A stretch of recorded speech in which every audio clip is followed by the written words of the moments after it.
کیوں بنایا گیا آپ کو خلیفہ؟ اور جہاں تک میں اگر غلط نہیں ہوں تو آپ میرے خیال سے اس پلانٹ پہ پہلی عورت ہیں جن کو 5 گدی نشینوں نے اپنا خلیفہ بنا رکھا ہے. ایسا ہی ہے. ایسے ہی ہے. ایسا ہی ہے. تو اب اگر مثال کے طور پہ موڑا شریف ہوتا، موڑا شریف ایسے جاتی نہیں خلیفہ بننے سے پہلے؟ جی، بلکہ ہمارا جو سفر میں پہلا جو ہے نا قدم ہم نے کیسے رکھا، وہ پیر رشید صاحب نے ہمیں اپنا خلیفہ بنایا. اس وقت ہمیں پتہ ہی نہیں تھا کہ یہ ہوتا کیا ہے.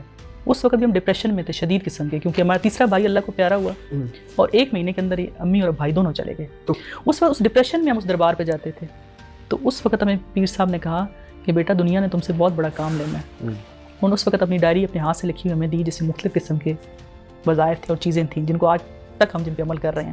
اس ایک واقعے نے ہماری دنیا بدلی. لیکن کیوں آپ کو خلیفہ بنایا؟ اس سوال کا جواب وہی دے سکتے ہیں جنہوں نے ہمیں بنایا. اکثر لوگ پتہ ہے کیوں وہ دے سکتے ہیں؟ کیونکہ ہم آج تک اپنے آپ کو اس قابل نہیں سمجھتے. ہم یہ سمجھتے ہیں کہ اللہ تعالیٰ نے نا شاید ہمیں منتخب کر لیا، ہمیں چن لیا، لیکن انہوں نے کیوں بنایا اس سوال کا جواب وہی دے سکتے ہیں. نہیں، آپ کی بات ٹھیک ہے، بالکل ٹھیک ہے کہ آپ کو چن لیا گیا، لیکن میں حیران ہوں کہ خاتون، پاکستانی خاتون وہ اجمیر شریف کی بھی خلیفہ ہیں، وہ شیخ عبد القادر جیلانی کی بھی خلیفہ ہیں، وہ شیخ محمود افندی کی بھی خلیفہ ہیں، وہ خواجہ غلام فرید جو ہیں ان کی بھی خلیفہ ہیں، وہ پیر ہارون رشید موڑا شریف والوں کی بھی خلیفہ ہیں. اگر تو صرف پاکستان میں ہوتا تو میں کہتا کہ آپ نے PR کی، آپ آتی جاتی رہیں اور آپ نے خلافت لے لی، لیکن اجمیر شریف، بغداد، ترکی، 4 ملکوں میں. تو کیوں؟ آپ میں کیا چیز تھی اور آپ نے پہلے رابطہ کیا ان سے کہ انہوں نے آپ سے کیا؟ دیکھیں، ترکی تو ہمارا بہت آنا جانا رہا، لیکن آج تک ہم بغداد اور اجمیر نہیں گئے.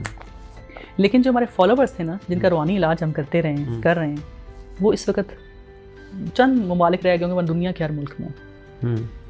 اور یہ رابطہ اسپریچولیٹی کا خود بخود بنتا گیا کنیکشن. ہمیں خود بھی آج تک نہیں پتا کیسے بنتا گیا. ٹھیک ہے. اور یہ صرف زبانی کلامی نہیں ہے، ہمیں انہوں نے اپنا باقاعدہ اپنے اس جو بھی ان کا ایک ہوتا ہے کہ اس کے پورا نوٹیفیکیشن کرتے ہیں، جو ایک سلسلہ ہوتا ہے اس کے حساب سے. جی میں نے وہ نوٹیفیکیشن دیکھے، لیکن میرا سوال پھر وہی بتا رہے ہیں نا کہ کیوں.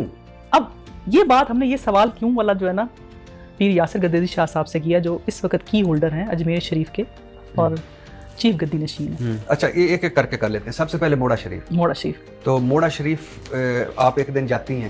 ایک دن نہیں، اس سے پہلے 2-3 دفعہ جاتی رہی نا، جاتی رہی آتی جاتی، لیکن ایک دن آپ جاتی ہیں اور وہ اچانک انہوں نے اچانک کہا کہ آپ ہمارے خلیفہ ہیں. اور ہم نے کہا کہ پیر صاحب ہمارا تعلق تو دنیا داری سے ہے. اس وقت ہم PTV پہ بھی تھے، PTV پروگرام بھی اس کے تھے. انہوں نے کہا بیٹا کس نے کہا ہے کہ تم ریاکاری کرو، کس نے کہا ہے گوشہ نشین ہو جاؤ، لیکن تمہیں دنیا ایسے دیکھے گی جیسے آسمان پہ چمکتے ہوئے چاند کو لوگ دیکھتے ہیں.